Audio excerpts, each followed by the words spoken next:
He sought El Dorado. Instead, his commanders died, a Spanish island was seized, and he declared war on Spain's king.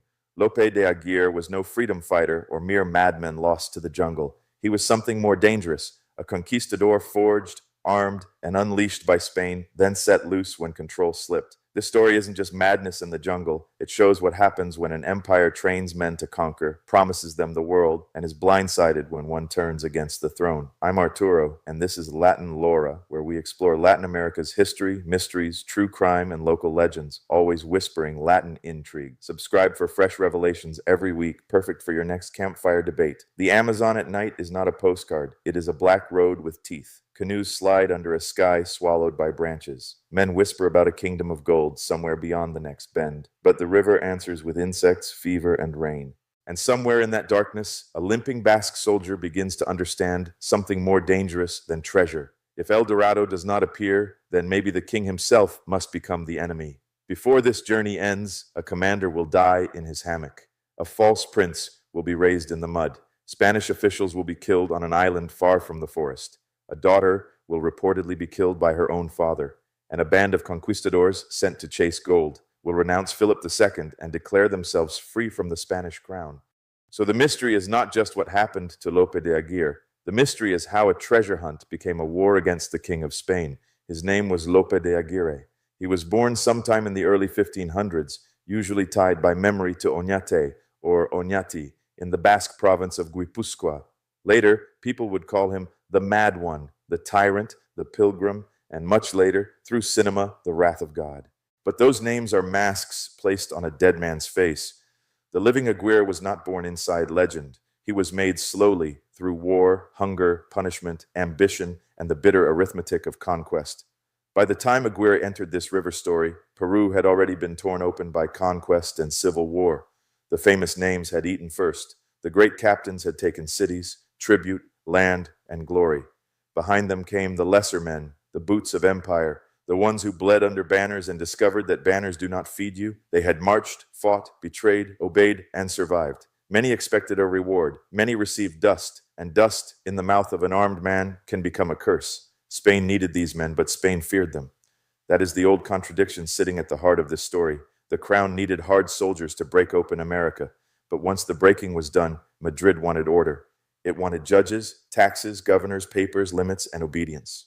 The new laws and royal officials tried to tighten the leash on the violent freedoms of conquest. To the king, this was government. To many conquistadors, it felt like betrayal. They had been told the world was theirs to win, then punished for believing it too well. Aguirre carried that bitterness in his body. Years before the El Dorado expedition, he had fought in Peru on the royal side, against rebellion, against men who had challenged the king's order. At Chuquinga, fighting under royal command, he was hit in the right leg by gunfire. That wound followed him like a witness. Others might see a limp and think weakness. Aguirre saw proof. Every painful step said, I served, I suffered, I paid. And still, the world had not given him what he believed he was owed. Wait, notice this. The limp is not just a detail. It is the little physical object that keeps returning in the story, the scar that argues back. In the hostile chronicles, his damaged leg becomes part of the monstrous portrait, one more crooked sign of a crooked soul. But in Aguirre's own voice, the wound becomes a receipt written in flesh. He presents himself and his companions as exhausted bodies, old soldiers stitched with scars, men with more seams than cloth. He wants the king to see that the conquest has used them up. Then came the word that could move men across mountains, rivers, and graves: El Dorado, the Gilded One. It had begun as stories of a golden ruler, then stretched itself into rumors of wealthy indigenous kingdoms, hidden provinces, shining cities, and impossible lands beyond the known colonial map. By Aguirre's time, El Dorado was not just a place, it was a moving desire. Every failed expedition pushed it farther away. Every rumor gave it new skin. It was gold, yes, but also redemption, status, revenge, and the promise that suffering had meaning. In 1560, Pedro de Ursua led an expedition toward Omagua and El Dorado. On paper, it was an imperial adventure, another journey into the river world to find wealth and claim it for the crown. But paper has always been too clean for conquest. The expedition also solved a political problem. Peru was full of restless soldiers, disappointed veterans, men trained for violence and hungry for reward. Send them into the interior, give them a horizon, give them a myth, and maybe the settled towns could breathe for a while. So the expedition gathered a dangerous little world onto the water. The numbers shift depending on the account, but the picture is clear. hundreds of soldiers, 20 or 30 black people, hundreds of indigenous people, servants, auxiliaries, women, and camp followers, all folded into the same desperate journey. Some came by command, some by force, some by necessity, some chasing opportunity in a world with few clean choices. Conquest stories love the helmet and the sword. But these expeditions moved because many other bodies carried, cooked, rode, guided, served, endured, and disappeared from memory. They moved into the river systems tied to the Marañón and the upper Amazon, a world the Spaniards did not control just because they named it. The boats became floating streets, the forest pressed close. The water widened, narrowed, twisted, and carried them deeper into uncertainty. Up close, it was rain on wood, mosquitoes at the mouth, hunger in the belly. From above, if history could look from the sky, it was something else entirely. Not only a journey toward gold, but a civil war waiting for the right spark. Even Ursua's own camp became a place of resentment. His relationship with Inés de Atienza, a woman of mixed Spanish and indigenous ancestry, gave angry men something human to point at. In a hungry expedition, every intimacy looks like favoritism. Every private decision becomes public poison. Maybe the resentment was fair. Maybe it was exaggerated by enemies. But in that floating world, perception mattered almost as much as truth. Men who already felt cheated by the empire began to look at their commander and see another man enjoying what they had been denied. The river did not make them violent. That is important. In many old accounts, the jungle becomes a devouring monster, a green mouth that eats Christian order and spits out madness. But calling the forest savage was convenient for men who brought savagery with them. The vines did not write treason. The rain did not sharpen knives. The trees did not whisper, "Kill your commander." The river intensified fear. Yes, it trapped men with their grudges. It stripped away comfort. But the sickness was already inside the expedition before the boats touched the current. Early in 1561, the first great rupture came. Pedro de Ursua was murdered. Some accounts place him resting in his hammock, the commander's body caught between sleep and betrayal. Do not pass over that image too quickly. In an imperial expedition, the commander is not only a man, he is the king's voice made flesh. When mutineers cut him down, they were not simply solving a camp dispute. They were opening a door that could not be closed again. After that, every man on the river had to decide what he had become. The mutineers raised Fernando de Guzman as their leader, almost like a prince made out of panic. He gave the rebellion a face with better manners, a title for men who needed treason to look organized. But the river throne was never stable. Power among desperate men is not a crown, it is a blade passed from hand to hand. Guzman could stand above the others for a moment, but Aguirre understood something deeper. In a camp ruled by fear, the real leader is the one people are afraid to refuse. And Aguirre began to rise. Not always as the loudest man at first, not always as the official face, but as the hard center of the rebellion. Rivals, suspected dissenters, inconvenient captains, and dangerous witnesses began to fall. The expedition kept drifting forward, but the destination had changed. Omagua was fading. El Dorado was fading. The true prize had become command. Aguirre was no longer searching for a golden city. He was building a kingdom of terror out of boats, hunger, and men who had already crossed the line into blood. His followers became known as the Marañones, named after the river world that carried them into disgrace. The name sounds almost like a people, but they were not a nation. They were soldiers, conquistadors, servants, indigenous auxiliaries, black people, women, frightened witnesses, opportunists, and guilty men lashed together by danger. Some believed, some obeyed because obedience kept them alive. Some waited for the first safe chance to escape. Aguirre could bind them through fear and shared crime, but fear is a rope that begins to fray the moment survival offers another path. Then the rebellion became something larger than mutiny. Aguirre and his followers renounced Philip II. They claimed they were no longer bound to the king as their natural lord. In the world of a 16th century monarchy, this was not a small gesture. It was not a complaint filed by angry soldiers. It was the breaking of allegiance, the tearing of the king's name away from the soul of the subject. They had been born under the empire, armed by the empire, fed by the empire's dreams, and now they declared themselves loose from its father. Aguirre wrote letters, and those letters are some of the strangest fires in the whole story of conquest. He wrote to Philip II.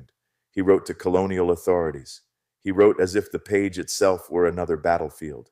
In those words, he does not sound like a modern liberator, He sounds like a wounded servant who believes betrayal has given him permission to become a traitor. He tells the king, in effect, "We won these lands with blood, and your officials took the harvest. You remember the judges, you forget the scars." This is where the story becomes dangerous to simplify. Aguirre hated the crown, but he did not hate conquest. He attacked the royal bureaucracy, but not the violence it had once rewarded. He did not rise for indigenous freedom. He did not fight to undo slavery, forced labor, plunder, or domination. His anger was not born from compassion for the people Spain had crushed. His anger was born because men like him believed they had done the crushing and deserved a larger share of the spoils. He was anti-royal, but he was not a liberator. That is the contradiction that makes him so disturbing. Aguirre did not reject the machine. He wanted the machine to pay him. When it did not, he turned his blade toward the hand that had once blessed him. He cursed judges and governors as parasites. He spoke of old soldiers abandoned after service. He carried the nostalgia of a brutal freedom, the world of the conquistador before royal paperwork tightened around his throat. He wanted less law, not more justice. He wanted a reward, not a repair. He wanted a throne, not a revolution. Still, his complaint had teeth because it exposed something real. The empire had created armed men whose loyalty was conditional. They served the king while the king fed their hunger. They defended order while order protected their privilege. When royal control began closing the old roads to easy plunder, some of those same men discovered that their loyalty had always had a price. Aguirre was not an accident outside the empire. He was an emperor looking into a dirty mirror, seeing one of his own children, a knife in hand, staring back at him. The chroniclers who wrote about the expedition after it collapsed had their own reasons to make Aguirre carry every sin. Many of them had been close enough to the rebellion to need distance from it. If Aguirre alone was the monster, then everyone else could become frightened, confused, trapped, and innocent enough to survive judgment. In their accounts, he becomes a tyrant, a traitor, a madman, a heretic, the root of every evil. Some of that darkness was earned, but memory has always known how to bargain. A dead villain can carry the guilt of many living men. That is why his own letters matter. They do not make him good. They do not wash blood from their hands. But they let us hear how he tried to carve out a place in history before his enemies finished the job. He begins as a humble servant, an old Christian, a lesser noble, a man wounded in royal service. Then he becomes a rebel to the end because of royal ingratitude. Lope de Aguirre, the pilgrim. That final name is eerie. A pilgrim is supposed to be walking toward something holy. Aguirre's road led through murder. Was he mad? The easy answer is yes, because that word closes the door. Call him mad and the story becomes simple. A strange man enters the jungle, loses his mind, and commits horrors. But the truth is heavier. Maybe Aguirre was paranoid. Maybe years of war, pain, failure, and rage twisted him beyond repair. Maybe those who feared him saw real madness in his eyes. But madness alone cannot explain the rebellion. It cannot explain the failed rewards, the royal crackdown, the hungry veterans, the moving myth of El Dorado, or the violent conquest that taught them to admire. So keep the word if you want, but do not let it hide the room behind it. Aguirre was brutal, unstable, and cruel, yes, but he was also political. He understood grievance. He understood the power of writing. He understood that a king across the sea could be attacked with words before he was attacked with weapons. He understood that men, abandoned by reward, could be persuaded to believe they were not criminals but betrayed servants. That is more frightening than madness. Madness is a storm. Aguirre was also a man who read the weather. Meanwhile, El Dorado kept slipping away. The Golden Dream had done its work. It had carried the expedition into the interior, away from settled power, away from easy rescue, away from the ordinary rhythm of colonial rule. Now the myth has become almost unnecessary. The Gold City did not have to exist. It had already gathered the men, launched the boats, and opened the space where command could break. This is one of history's cruel tricks. Sometimes a false dream can create very real bodies on the ground. Sometimes a rumor is enough to kill. By July of 1561, the rebellion had left the deep river world and reached Margarita Island, off the coast of Venezuela. Imagine the shoreline seeing them arrive. Boats stained by the journey, men hardened by hunger and guilt, a rebellion stepping out of the forest and into Spanish colonial sight. On Margarita, treason stopped being a whisper between planks. It became public rule. Royal officials were killed. Authority was seized. The Marañones were no longer just mutineers lost somewhere in the river maze. They were an armed wound moving across the king's own map. This was Aguirre's most dangerous moment, but also the beginning of his collapse. He could frighten a town. He could kill officials. He could make men swear. He could write against Philip II as if a letter could shake a throne. But he had no stable people beneath him, no rooted territory, no broad cause that families, towns, indigenous communities, or workers would live and die for. His rebellion was carried by men who had already betrayed one leader and could betray another. Fear kept them close, but fear does not build a country. The crown understood this. It did not defeat Aguirre only with swords. It used mercy like a knife. Royal authorities offered pardons to his followers while isolating Aguirre himself. Think of how sharp that strategy was. Why die for a man who might murder you tomorrow when the king you betrayed now offers a path back into life? Aguirre's terror could threaten the body, but pardon spoke to survival, and survival is older than loyalty.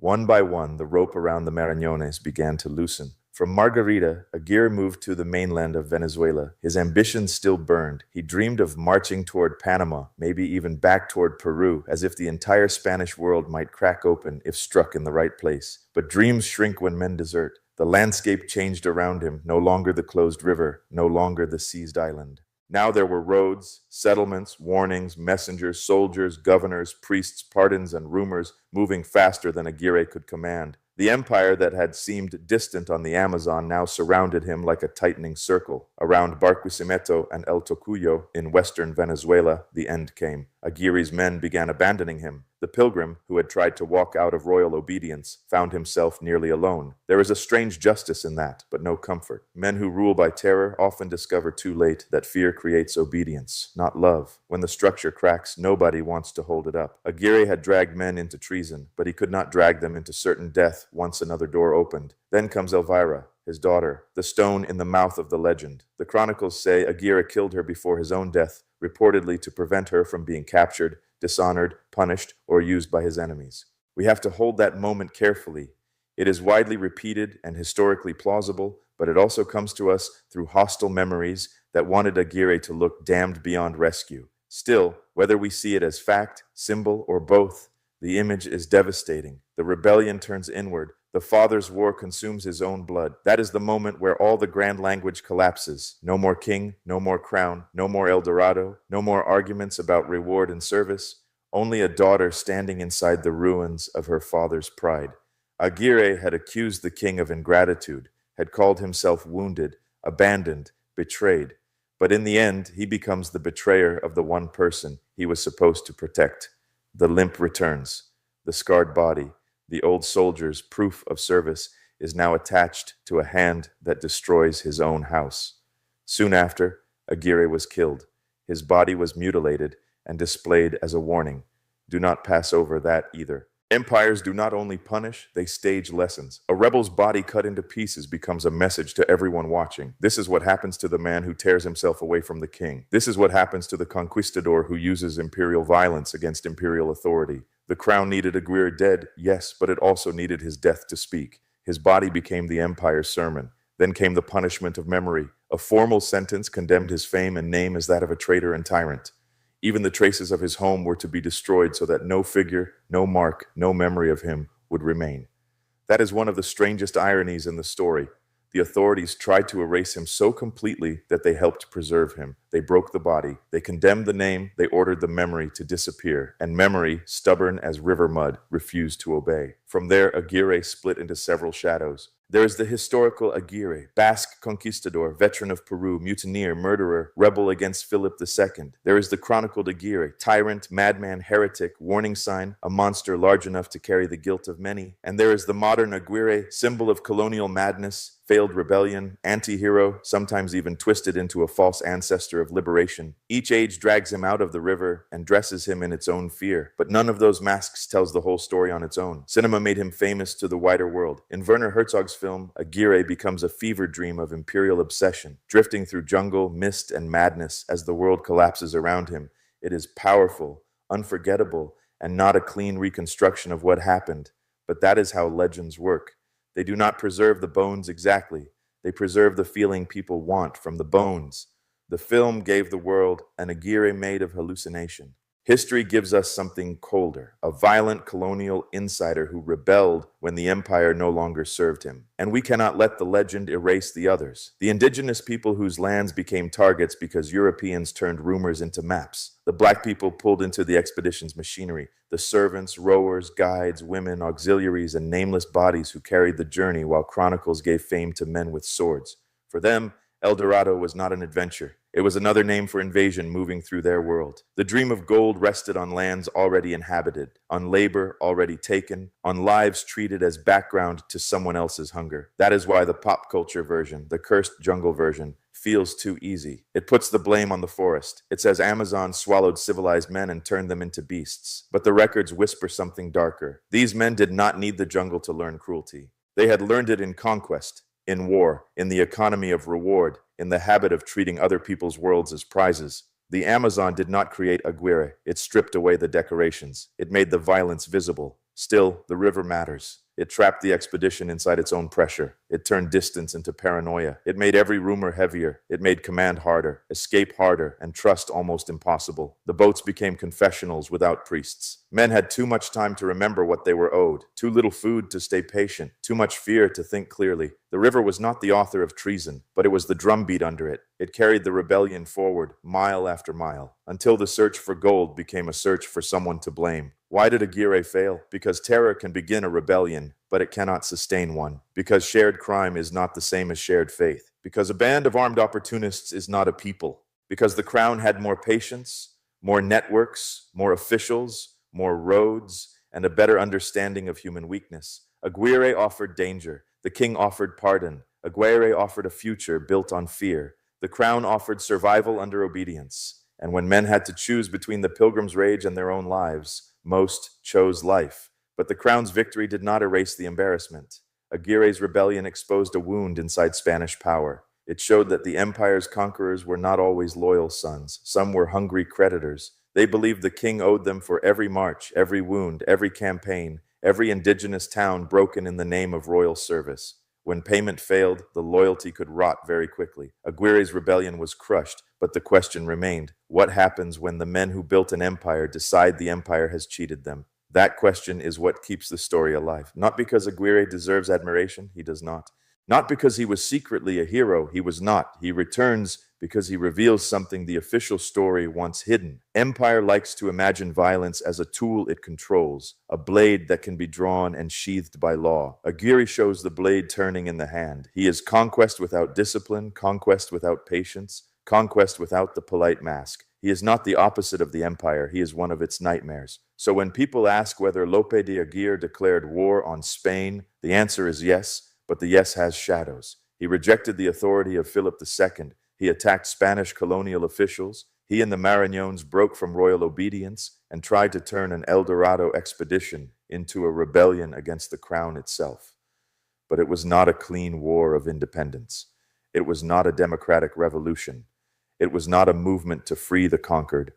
It was the rage of conquistadors who believed the empire owed them more. That difference matters. Without it, we turn history into costume drama. We mistake anti-royal anger for justice. We call every rebel a liberator because he fought a king. But Aguirre's rebellion was born from inside the conquest, not outside it. He wanted the rewards of domination, and when those rewards failed him, he denounced the master who had promised them. He was a traitor to the crown, yes, but he was faithful to the old hunger. He did not betray conquest. He revealed it. And that brings us back to the river at night. The men set out looking for El Dorado, but the gold was never only gold. It was proof that their suffering mattered. It was the payment they believed history owed them. It was the shining excuse for invasion, endurance, cruelty, and ambition. When the gold did not appear, Aguirre made another treasure out of rebellion. He took the dream that Spain had fed him and sharpened it against Spain's own king. The river carried the boats, but the empire had already loaded them with ghosts. In the end, no golden kingdom rose from the mist. No hidden city crowned Aguirre. No miracle saved the Marañones from guilt.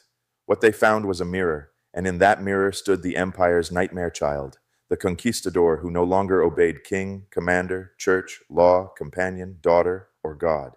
That is why his story still burns, not because one man went mad in the jungle, but because the jungle revealed how much madness had already been packed into the boats. So when you hear the name Lope de Aguirre, do not picture only the madman of legend, eyes burning in the green dark. Picture the limp, picture the letter, picture the hammock, picture Margarita Island, picture Elvira, picture the crown cutting a rebel body into a warning. And then ask yourself the harder question: was Aguirre a monster outside the Spanish Empire, or was he one of the clearest reflections of what conquest had already become? Tell me what you see: madman, tyrant, symptom of empire, or all three wearing the same scar. Muchas gracias. Thank you for trekking the hidden trails of Latin America with me. If tonight's story unsettled you, subscribe and ring the bell, because Latin America's most intriguing stories are far from over.